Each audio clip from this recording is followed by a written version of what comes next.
राधे राधे दोस्तों, आप सभी का हमारे YouTube चैनल पे बहुत बहुत स्वागत है।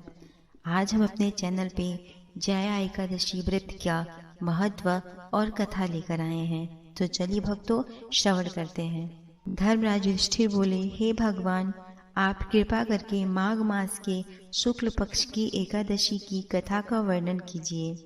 उस एकादशी का क्या नाम है तथा उसकी विधि क्या है, उसके देवता कौन है, सब विस्तार हमें सुनाएं। श्री कृष्ण भगवान बोले, हे राजन, माघ मास शुक्ल पक्ष की एकादशी का नाम जया है। इस एकादशी व्रत से ब्रह्म हत्या के सारे पाप नष्ट हो जाते हैं और उनके अंत में स्वर्ग को प्राप्ति होती है। इस व्रत में भूयोनि या भूत पिशाच और प्रेत आदि की योनि से मनुष्य को छुटकारा मिल जाता है।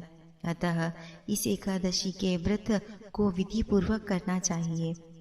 हे राजन, मैं एक पौराणिक कथा कहता हूँ जिसके पद्म पुराण में उल्लेख है। एक समय इंद्र नागलोक में रहकर राज्य करता था और वह नंदन वन में अमृत का पान कर अप्सराओं के साथ आनंद पूर्वक क्रीड़ा कर रहा था। एक दिन अपनी इच्छा अनुसार अप्सराओं के साथ रमण कर नृत्य का आनंद लेने लगा।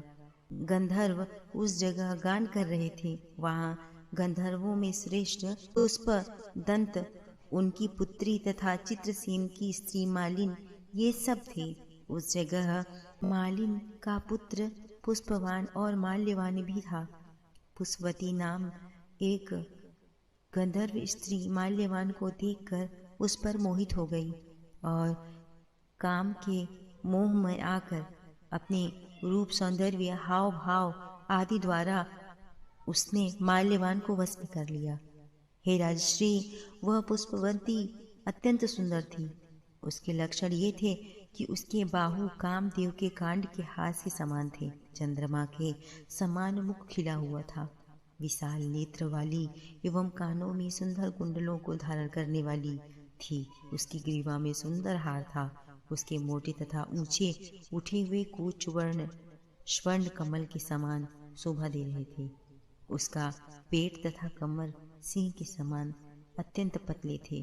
उसके नितंब विपुल, जंघाएं मोटी थी। उसके चरण लाल वर्ण के कमल के समान दिख रहे थे। पुष्पवती की ऐसी सुंदरता को देखकर उसके ऊपर माल्यवान भी मोहित हो गया। अतः ये दोनों कामदेव के वश में होकर इंद्र के बुलाने पर नाच गाना करने गए। इन्हें जाना ही पड़ा। अपना गाना अप्सराओं के साथ शुरू किया। यद्यपि ये नाच गाना करते रहे, परंतु उनका मन कामदेव के प्रभाव से लगा रहा और गाना अशुद्ध हो गया। इसकी आव भाव को देखकर इंद्र ने इसके प्रेम को समझ लिया और इन्हें अपना अपमान समझकर इन्हें श्राप दे दिया।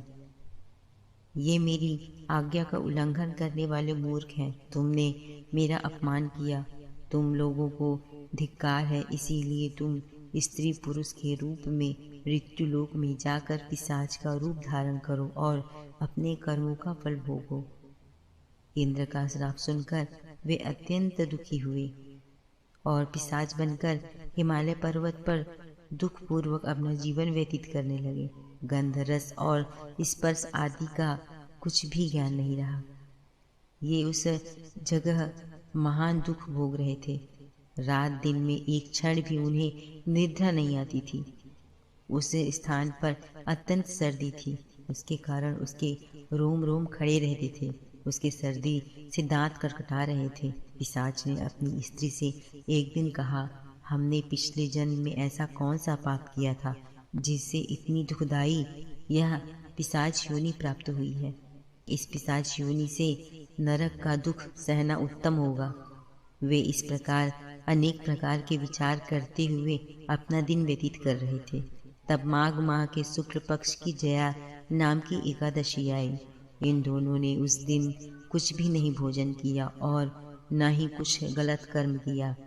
उस दिन केवल फल फूल खाकर ही दिन व्यतीत किया और महान दुख के साथ पीपल के वृक्ष के नीचे बैठे रहे।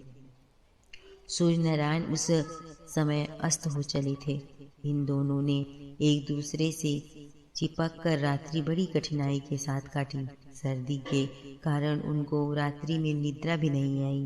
प्रातःकाल होते ही दूसरे दिन व्रत के प्रभाव से उसकी पिशाच योनि छूट गई और दोनों ने अत्यंत सुंदर अप्सरा और गंधर्व की देह धारण कर तथा सुंदर वस्त्र आभूषण से सजकर नागलोक को प्रस्थान किया। उस समय देव गंधर्व आकाश में उनकी स्तुति तथा पुष्प वर्षा करने लगे। इन दोनों के नागलोक में जाकर देवराज इंद्र को प्रणाम किया। इंद्र को भी इन्हें अपने प्रथम रूप में देखकर महान आश्चर्य हुआ और इनसे पूछने लगे कि तुमने किस प्रकार अपनी पिशाच देह से छुटकारा पाया, सो सब बतलाओ। इस पर माल्यवान बोला, हे देवेंद्र, भगवान विष्णु की कृपा तथा जया एकादशी व्रत का पुण्य के साथ हमारी पिशाच देह छूटी। इंद्र बोले, माल्यवान, जया एकादशी व्रत करने से भगवान विष्णु की कृपा से तुम लोग पिशाच की देह को छोड़कर पवित्र हो गए हो, इसीलिए हम लोगों के लिए भी वंदनीय हो गए हो, क्योंकि शिव भक्त तथा विष्णु भक्त हम लोगों के वंदनीय हैं। अतः आपको धन्य है, आप पुष्पवती के साथ जाकर ब्याह कर लें। हे युधिष्ठिर, इस जया एकादशी व्रत के करने से समस्त कोई योनि छूट जाती है। इस एकादशी का व्रत जिस मनुष्य ने किया है, मानो उसके समस्त यज्ञ तप दान आदि किए हैं।